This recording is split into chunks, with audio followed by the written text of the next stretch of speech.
Hello again. One of the things which I find hugely entertaining is the way that matters are increasingly rigged in Britain so that it appears that multiculturalism is a glorious success rather than the dismal failure which most of us know is really the case.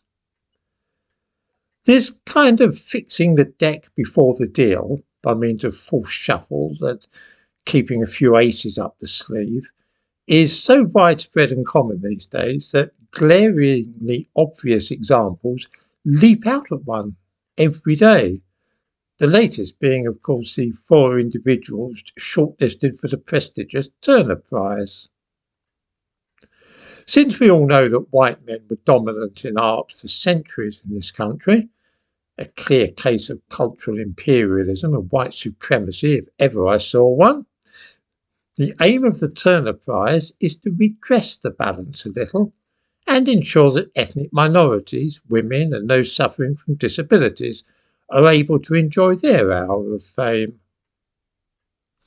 For this reason, the individuals chosen to be shortlisted this year have been very carefully selected beforehand to exclude white people and ensure that most of the candidates are women.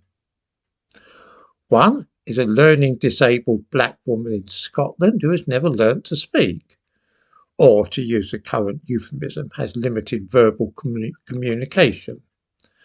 Her work looks like something a schoolchild might produce. Then there is inevitably a Muslim refugee.